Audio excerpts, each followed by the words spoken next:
Denzel Washington stood perfectly composed at the lectern in Courtroom 3 of the Supreme Court, his tailored navy suit a stark contrast against the imposing marble columns behind him.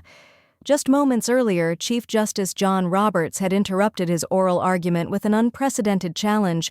"Mr. Washington, I find it difficult to believe that someone from your background fully understands the constitutional implications of your position." The statement sent shockwaves through the packed courtroom. Law clerks exchanged glances. Veteran attorneys straightened in their seats and journalists frantically scribbled notes. But Washington, the award-winning actor who had spent the last 5 years secretly earning his law degree while filming blockbusters, didn't flinch as the 9 justices and hundreds of spectators watched intently. Chief Justice Roberts, with his Harvard pedigree and 16 years leading the nation's highest court, was certain he could expose this celebrity's legal inadequacies. But Washington, armed with a constitutional theory he had developed during his studies and a comprehensive knowledge of case law that would shock the court, was about to transform this condescending ambush into the most memorable oral argument in decades.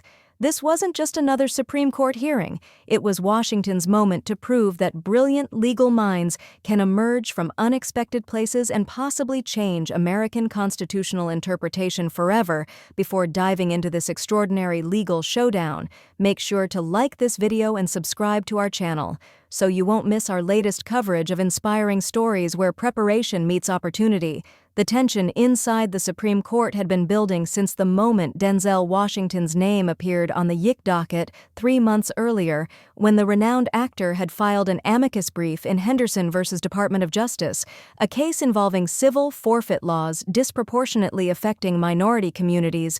Legal circles initially dismissed it as celebrity activism. Few realized that Washington had actually earned his JD from Howard University School of Law, studying nights and weekends between film projects, maintaining complete privacy about his educational pursuits. Chief Justice John Roberts, 67, presided over the court with the confident authority that came from a sterling legal career, Harvard Law Review clerk for Justice Rehnquist, Principal Deputy Solicitor General, and nearly 2 decades on the nation's highest bench. Known for his incisive questioning and occasional sharp wit, during oral arguments Roberts had developed a reputation for testing unprepared attorneys with piercing hypotheticals that exposed logical flaws in their reasoning. When Washington was granted 10 minutes to argue in support of the petitioner, a rare honor for someone filing an amicus brief, the legal community buzzed with speculation. Most assumed it was a public relations move by the court attempting to appear more accessible to ordinary Americans. But those who had actually read Washington's 40-page brief recognized something the chattering class missed. It contained a novel legal argument about the original understanding of the Fifth Amendment's takings clause that challenged decades of precedent. "I can't believe they're letting him speak just because he's famous," whispered a corporate attorney to his colleague in the gallery. "This isn't Hollywood. You can't just memorize lines and expect to convince the Supreme Court." The stakes were enormous. Henderson involved the government seizure of a community center and surrounding properties in a predominantly black neighborhood in Philadelphia, based on a single drug transaction that had occurred on the sidewalk outside the government, hadn't charged any of the property owners with crimes, but had seized millions in real estate through civil forfeit laws. If Washington's argument prevailed, it would dramatically limit government power to seize property without criminal convictions. If he failed, not only would the seizure stand, but his legal theories developed during years of determined study would be dismissed as amateur musings of a celebrity dilettante. The courtroom fell silent as Washington approached the podium. Unlike many first-time advocates who appeared nervous before the court, he moved with the quiet confidence of someone accustomed to high-pressure performances. Still few in the room. Perhaps none anticipated how thoroughly prepared he actually was. "Mr. Chief Justice, and may it please the court," Washington began, his resonant voice filling the chamber without need of amplification. "The Fifth Amendment's provision that private property shall not be taken for public use without just compensation was understood by the founders to require not merely monetary compensation, but also a genuine public purpose and basic procedural protections. Before the awesome power of government could be deployed against a citizen's property." His opening was eloquent but unremarkable. Chief Justice Roberts, who had been reviewing Washington's brief with skepticism, saw an opportunity to expose what he perceived as superficial understanding. While justices typically allowed attorneys to develop their arguments before questioning, Roberts broke protocol, interrupting just 40 seconds into Washington's presentation. "Mr. Washington," Roberts began, his tone carrying a hint of condescension, "while I appreciate your interest in this case, I find it difficult to believe that someone from your background fully understands the constitutional implications of your position. Your brief seems to overlook 2 centuries of settled doctrine on civil forfeit." A murmur ran through the courtroom at the unusually personal nature of the challenged justice.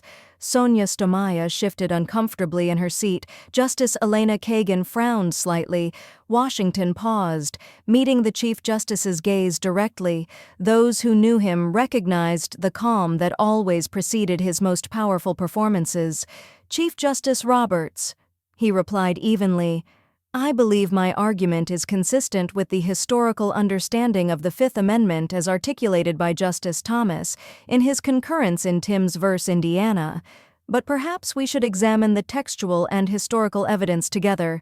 He opened a well-worn copy of the Constitution, along with several original sources that he, unlike most advocates, had brought to the podium. Something in his methodical preparation caught Roberts off guard. This wasn't the surface-level celebrity advocacy he had anticipated. What followed was the opening move in a legal chess match that would leave the court and the nation stunned by its conclusion. Chief Justice Roberts, realizing his initial dismissal had failed to rattle, Washington leaned forward with a more substantive challenge. "Mr. Washington, your brief argues that the original understanding of civil forfeit was limited to admiralty and customs cases where jurisdiction over property owners couldn't be established. But you've overlooked the 1827 case of the Palmyra, where this court clearly established broader government forfeit powers. The question was a trap, one that had ensnared many experienced attorneys. The Palmyra was indeed a landmark case on forfeit, but its nuances were often mischaracterized without hesitation." Washington responded, "With respect, Chief Justice, I have not overlooked the Palmyra. In fact, on page 23 of my brief, I addressed Justice Story's opinion in detail." He flipped precisely to the page without looking. While the Palmyra did permit forfeit without criminal conviction, it was fundamentally a maritime case involving piracy, where, as Justice Story noted, the vessel which commits the aggression is treated as the offender. This fiction made sense in Admiralty cases where personal jurisdiction was often impossible to obtain.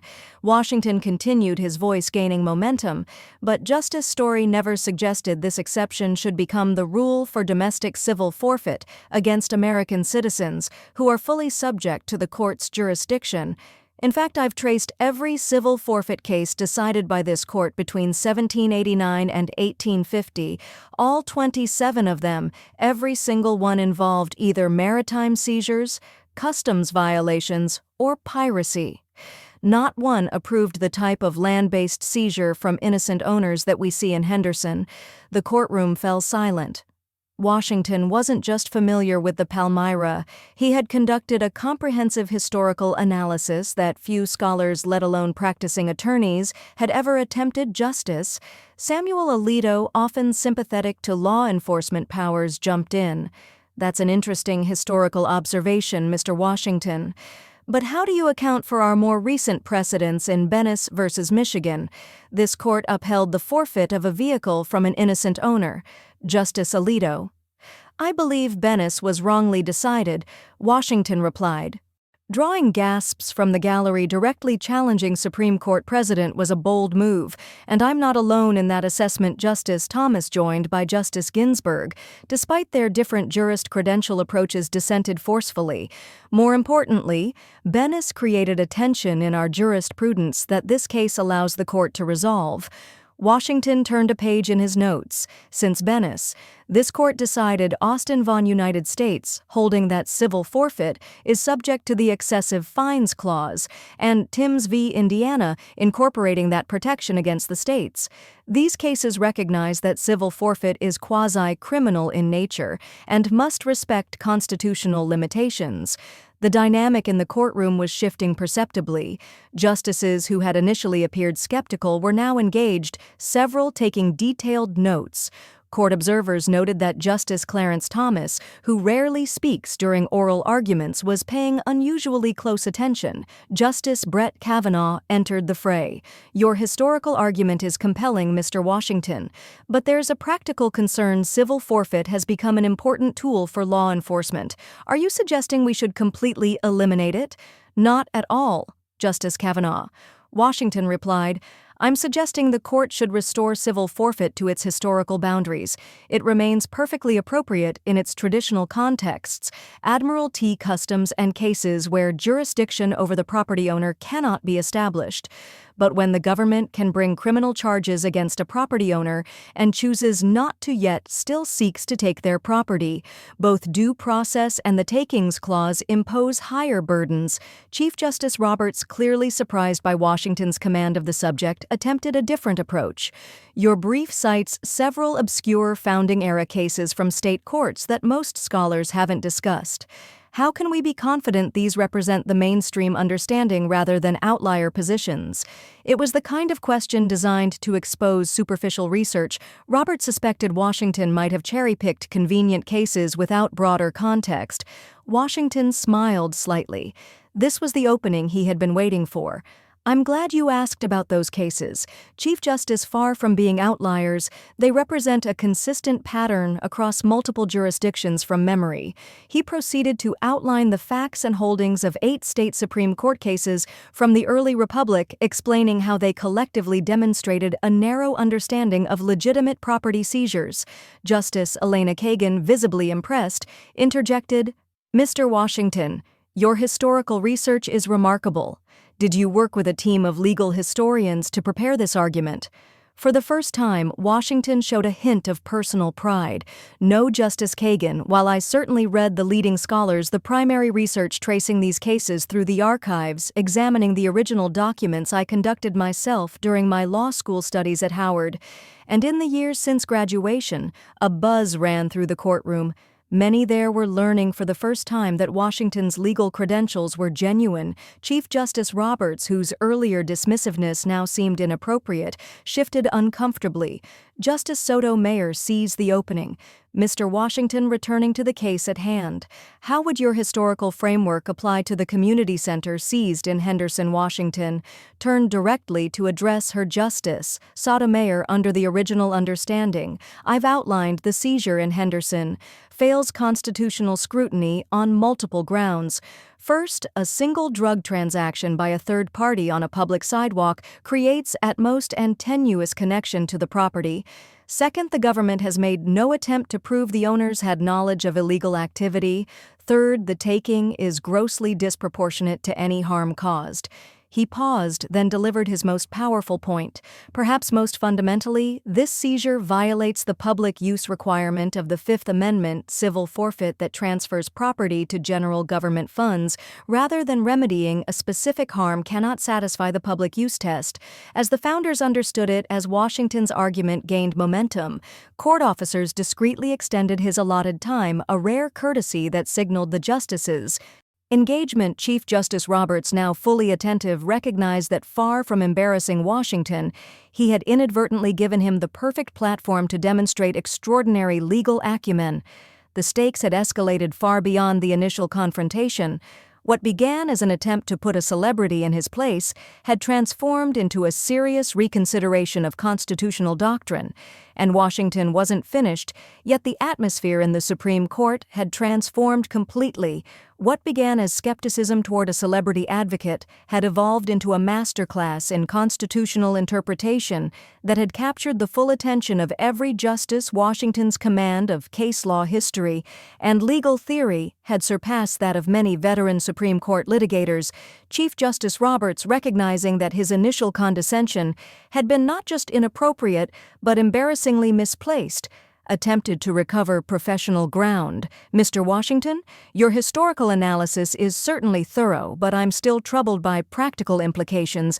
If we accept your framework, numerous existing forfeitures might be called into question. Have you considered the reliance interests at stake?" It was a legitimate concern, one the court often weighed when contemplating significant doctrinal shifts, But Washington had anticipated this line of questioning. Chief Justice Roberts' I have indeed considered the practical implications carefully, Washington replied, pulling out a document that appeared to contain detailed statistics.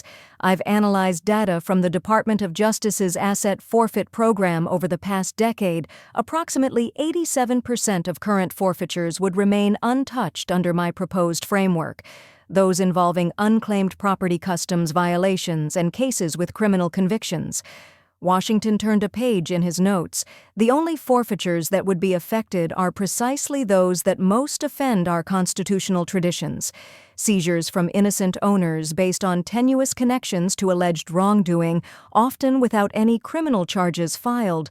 These represent less than 13% of forfeitures by value, but they cause disproportionate harm to communities like the one in Philadelphia.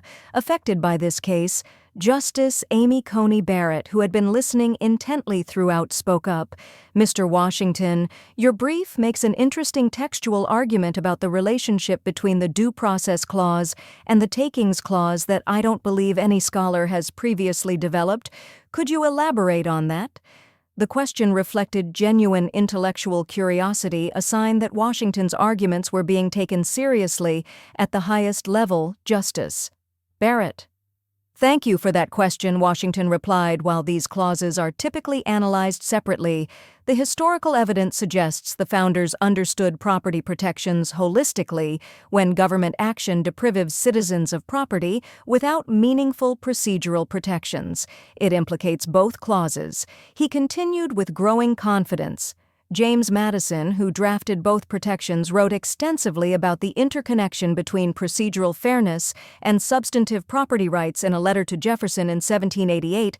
He explicitly connected arbitrary seizures to both due process violations and uncompensated takings. Washington reached into his folder and removed a photocopy of a handwritten letter. I took the liberty of visiting the Madison papers at the Library of Congress. While preparing for this argument, this letter hasn't been cited in previous forfeit cases, but Madison clearly states that the seizure of a citizen's lands without proper process or public purpose constitutes a double violence against the right, most sacred in ordered society. Justice Thomas, who had remained silent but deeply engaged, finally spoke, a rare occurrence that caused reporters to sit forward in their seats. Mr. Washington, your originalist approach is refreshing. You've persuasively shown that civil forfeit as currently practiced extends far beyond its historical boundaries. But I'm curious, how would you distinguish this case from Venice? Would you have us overturn that precedent explicitly? The question went to the heart of the court's stare decisis doctrine, its reluctance to overturn established precedents without compelling reasons. Washington responded with precision. Justice Thomas, while I believe Venice was incorrectly decided, this court need not explicitly overturn it to rule for the petitioners in Henderson. Venice involved a vehicle used directly in criminal activity, maintaining at least some connection to the historical understanding of forfeit. Henderson involves real property with only the most attenuated connection to any crime. The court could distinguish these cases, while clarifying that civil forfeit is constrained by both historical practice and constitutional limitations. This nuanced response respecting institutional concerns, while advancing his argument, demonstrated Washington's sophisticated understanding of how the court operated. He wasn't merely making abstract legal arguments, he was providing the justices with a doctrinally sound path forward. Chief Justice Roberts, now fully engaged with the substance of Washington's position, rather than his credentials, posed a final question. Mr. Washington, if we were to accept your framework, what specific test would you have us adopt for evaluating civil forfeitures going forward? It was the kind of question typically reserved for the most respected advocates, an invitation to help shape the law rather than merely argue a position. The crowded courtroom recognized the significance of this shift. Washington didn't hesitate. Chief Justice I would propose a three-part test rooted in original understanding and consistent with this court's more recent jurisprudence in Austin and Timms. He held up three fingers, counting off each element. First, the government must establish a substantial connection between the property and criminal activity, not the tenuous relationship asserted in this case. Second, where the owner is subject to jurisdiction, due process requires the government to either secure a criminal conviction possession, or prove by clear and convincing evidence that the owner had actual knowledge of and consented to the illegal use.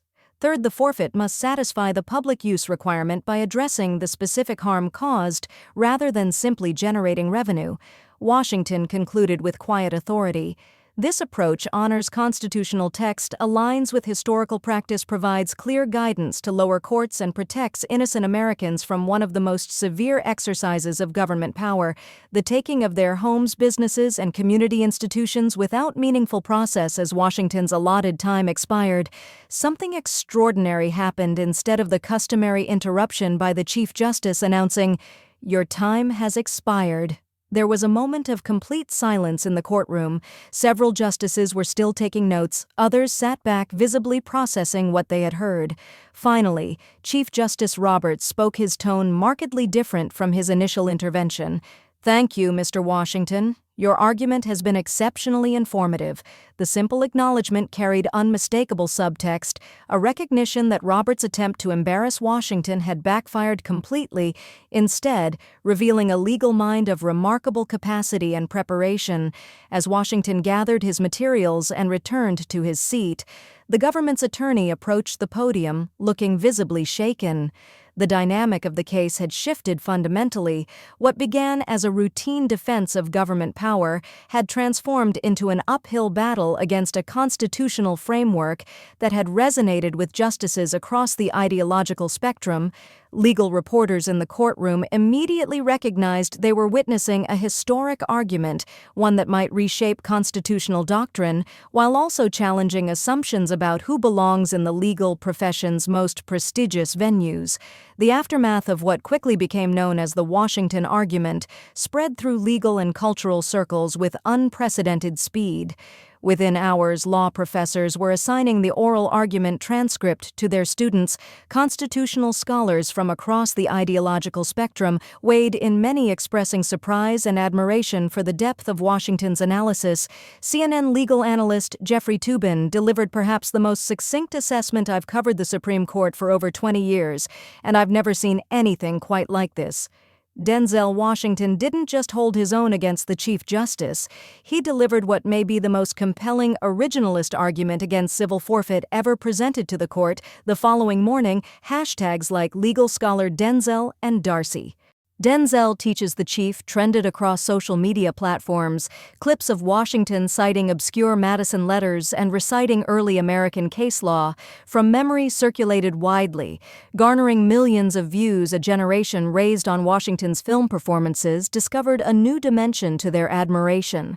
3 days after the argument, the New York Times published a feature revealing details about Washington's legal education that had previously remained private. According to the article, Washington had completed his J.D. at Howard University School of Law, with highest honors, studying nights and weekends while maintaining his acting career. His professors described him as an exceptional student with particular interest in constitutional history and civil rights. "He never wanted special treatment," said Professor Marcus Johnson, who taught Washington's constitutional law course. "Most students had no idea who was sitting next to them for the first few weeks. He was just another dedicated student with a passion for justice, albeit one with an unusually commanding classroom presence." The article revealed that Washington had funded scholarships for law students from underrepresented backgrounds, but had requested his name not be attached to the financial support. His legal studies had been motivated by a long-standing interest in justice reform and a desire to contribute substantively beyond his platform as a celebrity. Legal blogs and podcasts dissected every aspect of the oral argument. Particular attention focused on Chief Justice Roberts' initial dismissive comment and how dramatically the dynamic had shifted once Washington demonstrated his expertise. Court watchers noted that Roberts had grown increasingly respectful as the argument progressed, eventually engaging with Washington as an intellectual peer rather than an interloper. "What we witnessed was a real-time recalibration of assumptions," said Nina Totenberg on NPR's Morning Edition. "The Chief Justice clearly expected to find a dilettante and instead discovered a brilliant legal mind. His evolution during those 50 minutes teaches us something important about preconceptions in the legal profession. The professional legal community's response was equally significant. The American Bar Association invited Washington to deliver the keynote address at its annual conference law school applications from underrepresented minorities increased 34%, following the widely publicized argument, with many applicants citing Washington's example as inspiration.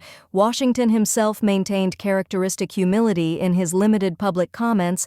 When asked about the argument by a reporter at an unrelated film premiere, he simply stated, "The law, like acting, rewards thorough preparation. I'm grateful the court gave me the opportunity to present an important constitutional argument, and I hope their decision advances justice." 6 weeks after oral argument, the Supreme Court issued its opinion in Henderson v. Department of Justice. In a surprising 7-2 decision, the court ruled for the petitioners, significantly restricting the government's civil forfeit powers, along lines similar to what Washington had proposed. Chief Justice Roberts assigned himself the majority opinion AI say choice.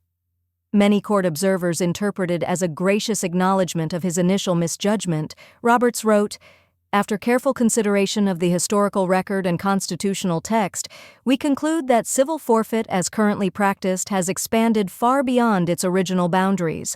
While civil forfeit remains a valid tool in appropriate contexts, the Constitution does not permit the government to seize private property from innocent owners based on tenuous connections to alleged wrongdoing, particularly where, as here, the property serves important community functions." In an unprecedented move, the opinion directly quoted Washington's oral argument 4 times, including his 3-part test, which the court largely adopted.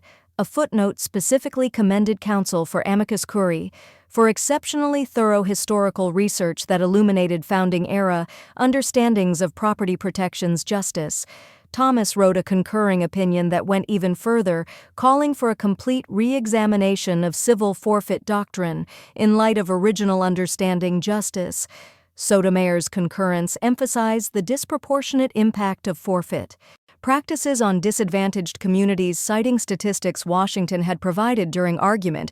Perhaps most remarkably, Chief Justice Roberts added a personal observation in the final paragraph of the majority opinion.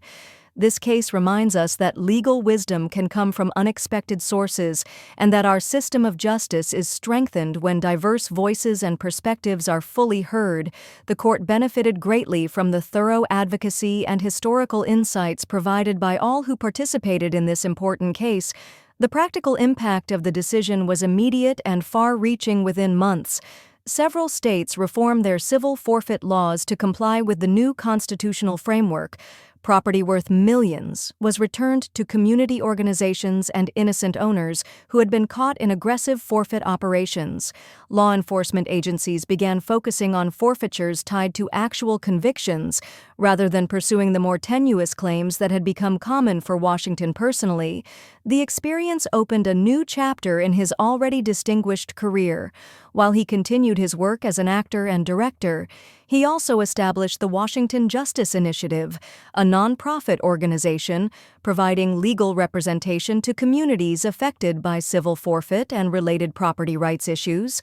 Several leading law schools invited him to deliver guest lectures on constitutional history. 6 months after the decision, Washington and Chief Justice Roberts appeared together at a Georgetown Law School forum on civic education, their discussion marked by mutual respect and even occasional humor about their initial courtroom encounter, demonstrated how adversarial legal proceedings can ultimately advance understanding when conducted with integrity and thorough preparation. Roberts acknowledged publicly what many had observed privately. "Mr. Washington taught me a valuable lesson that day: never to confuse celebrity with capability, never to assume that unconventional paths to legal knowledge are less valid than traditional ones." His argument in Henderson will be studied by law students for generations to come. Washington responded with characteristic dignity.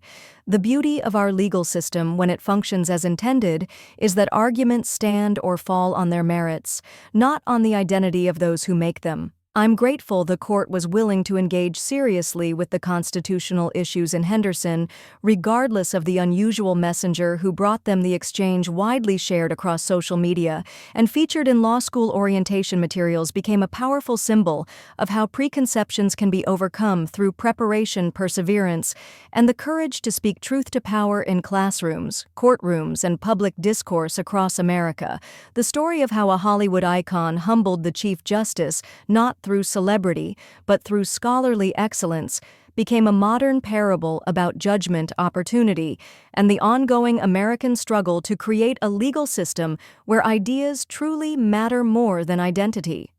Thank you for watching this remarkable story about Denzel Washington's Supreme Court triumph. If you found this account of legal brilliance and preparation inspiring, please hit the like button and subscribe to our channel for more stories of justice, perseverance, and unexpected excellence. Leave a comment below with your thoughts on how preconceptions can limit our recognition of brilliance in unexpected